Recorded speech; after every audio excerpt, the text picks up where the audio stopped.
शेर शाह सूरी की भूमि है।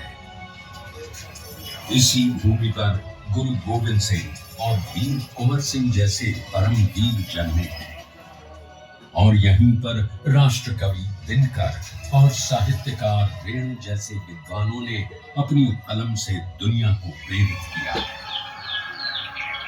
गंगा की धाराओं से सिंचित बिहार की भूमि ने आदिकाल से ही भारत की शान को बढ़ाया है।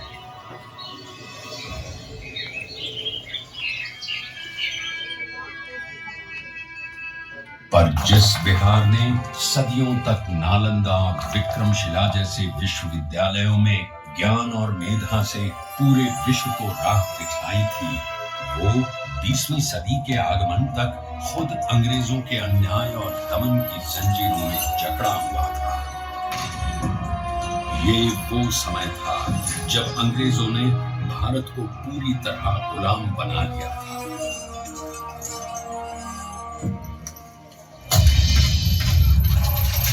बिहार के चंपारण में भी अंग्रेजों का अत्याचार अपने चरम पर था।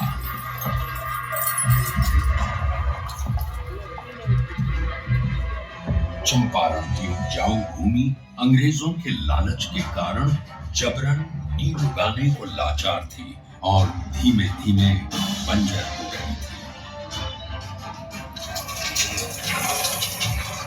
पूरी सरकार द्वारा लगाए गए लगान और अनेक प्रकार के करों के बोझ तले लाखों किसान बदहाल थे।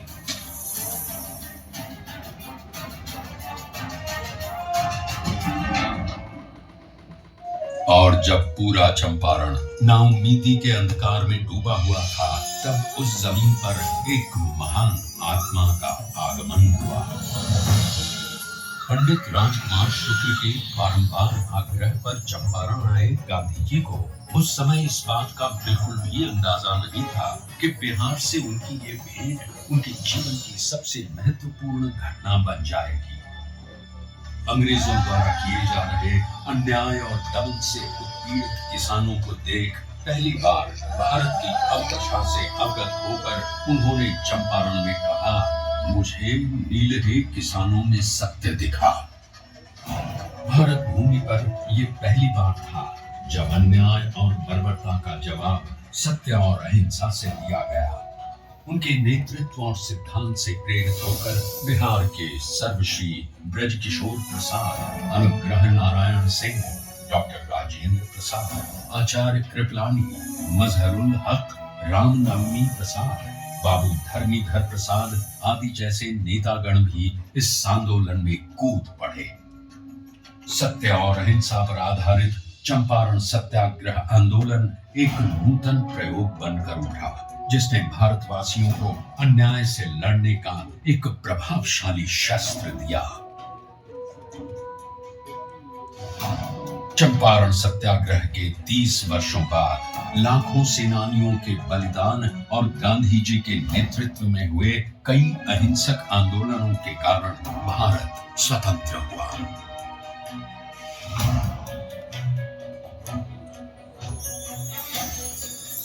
उनके विचारों ने न केवल देश को आजादी की राह दिखाई, बल्कि देश के सामाजिक व आर्थिक पुनरुत्थान का मूलाधार भी बने।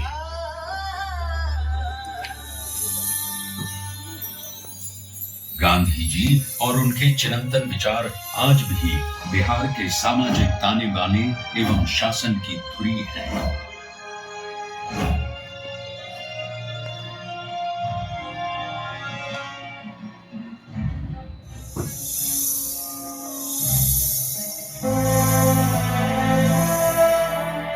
सन 2017 में चंपारण सत्याग्रह शताब्दी वर्ष के उपलक्ष्य में बिहार के दूरदर्शी एवं युग परिवर्तक माननीय मुख्यमंत्री श्री नीतीश कुमार जी की प्रेरणा से कई कार्यक्रमों का आयोजन किया गया।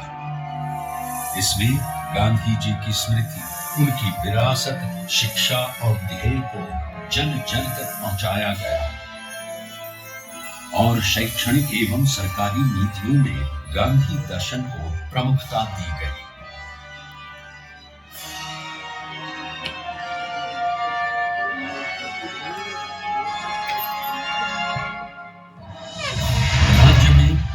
नशाबंदी, जल जीवन हरियाली, बाल विवाह एवं दहेज प्रथा पर रोक, महिलाओं की शिक्षा, रोजगार, सरकारी नौकरियों एवं स्थानीय स्वशासन में महिलाओं की बढ़ती भागीदारी आदि गांधी जी के सिद्धांतों के प्रति बिहार के समर्पण के कारण ही संभव हो सके। गांधी जी ने कहा, शराब आदमियों से न सिर्फ उसका पैसा छीन लेती है बल्कि उसकी बुद्धि भी हर लेती है। और एक बात और गांधी जी ने कहा था, शराब पीने वाला इंसान हैवान हो जाए। गांव में पी करके आता था, अपनी कमाई का ज्यादा पैसा शराब में गंवा देता था, घर में लौटता था, पत्नी से झगड़ा करता था। अब नहीं पीते हैं, घर लौट कर आते हैं, बाजार से सब्जी खरीद कर आते हैं और अपनी पत्नी को भोजन बनाने में भी मदद करते हैं। क्या माहौल, बच्चों की पढ़ाई पर ध्यान दे रहे हैं। श्री नीतीश कुमार जी के कुशल नेतृत्व में पूरे राज्य में उनसे जुड़ी यादों को संजोए रखने का बहुमूल्य कार्य भी किया गया। भीति हरवा आश्रम एवं बुनियादी विद्यालयों का जीर्णोद्धार, गांधी मैदान पटना में गांधी जी की सबसे ऊंची कांस्य प्रतिमा, बापू सभागार पटना, बापू परीक्षा परिसर, मोतिहारी और बेतिया बापू सभागारों का निर्माण आदि कई कार्य हुए हैं।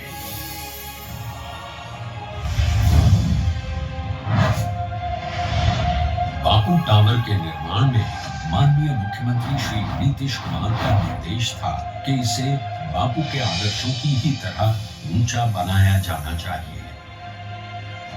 अपनी 3 आयताकार एवं 5 रैंप दीर्घाओं के साथ ये अभूतपूर्व बापू टावर आपका स्वागत करता है।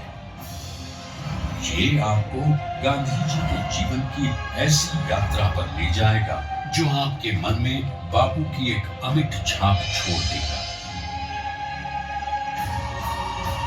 लोगों ने तय किया कि हम सब लोग गांधी जी के विचारों को लोगों तक अवगत कराएंगे। 10 से 15% भी नई पीढ़ी के बच्चे बच्चियों के मन में अगर गांधी जी के विचारों का आकर्षण पैदा हो गया और उसके प्रति उनके मन में समर्पण का भाव पैदा होगा, तो ये समाज बदल जाएगा, देश बदल जाएगा। ये मेरा पूरा विश्वास है।